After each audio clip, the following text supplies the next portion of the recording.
Hey guys, I am back with a book review for you. This one is The Gin Palace by Tracy Whitwell. This is the second one in the Accidental Medium series. Um, but yeah, it is really, really hot today. And it's one of those days where I don't feel like doing anything, but I did want to share this book with you guys. So this is about Tanz, the actress slash psychic detective. So she is back, which I'm very happy about. So this one follows the events of the previous book in this series, which was The Accidental Medium. And here we have Tanz. She's feeling lost when the New Age store that she was working at closes suddenly, and her new clairvoyant mentor and friend is busy working. Her lover of the previous book is off traveling the world and potentially meeting other cuter people.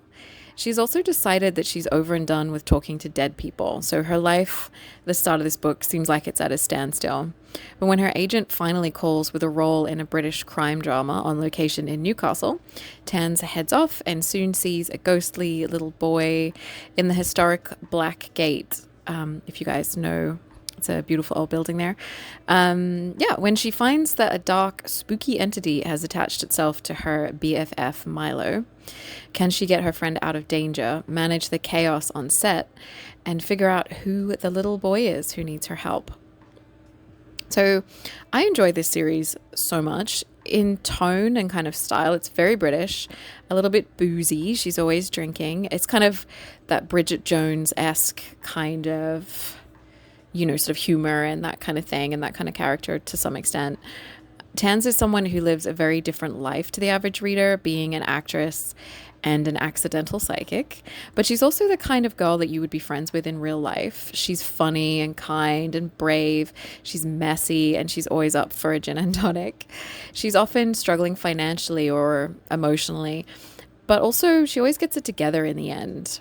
There's also a small cast of side characters, like she has a cat, she has a best friend, her parents, and these characters are all sort of playfully drawn and they're nice to spend time with as you read as well. I love the on-set antics of these books. I have a, small amount of knowledge of life on set with its kind of feast and famine times, creative differences, and the way it kind of seems from the outside like it would be a glamorous thing, but often the reality isn't very glamorous. And these books really kind of capture the vibe, and I really love that. Also, these books have one of my other favorite themes, spooky, haunting, mystery aspects. So this time we have a more recent ghost story. Last time we had a more recent ghost story.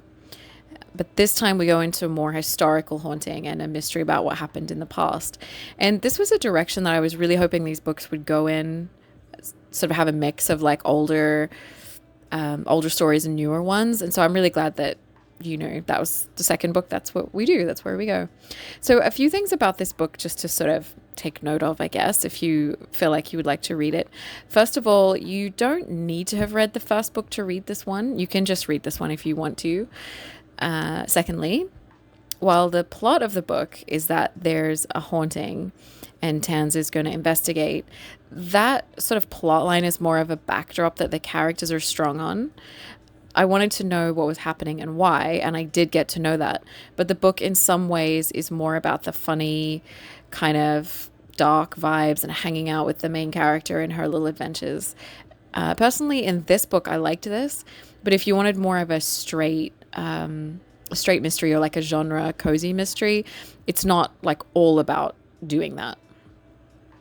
I also wanted to mention that while this book like made me smile or laugh sometimes, there are some really dark themes in this one towards the end. It's a little bit darker than the previous one, and it might not be okay for some of you. So just to kind of give you a clue without ruining anything, the ghost that she sees is a child. So obviously we're dealing with a child death here that we're looking at.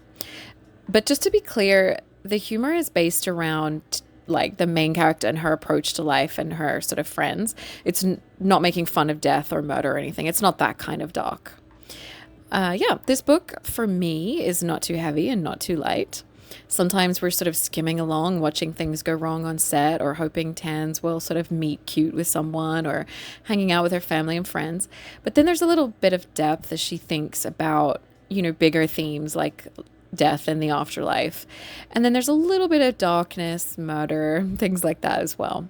So for me, it's a really nice balance. It's not, mawkish or depressing, but it's not like overly silly or kind of woo woo either. So I'm really enjoying this series. And yeah, once again, after reading this one, I'm looking forward to the next one in the series. The first one was called The Accidental Medium. This one is called The Gin Palace. And yeah, if you like cats, gin and tonic, if you believe in ghosts or have ever worked in a creative field, this one is great. It's funny and it has just a little bit of bite. So thank you to PGC Books who sent me the copy of this one for review and socials. So you can find links below if you want more of that. And if you want to hang out again, remember to like and subscribe. And you can always leave a comment. Let me know what you thought or let me know what else you might want to see. Thank you.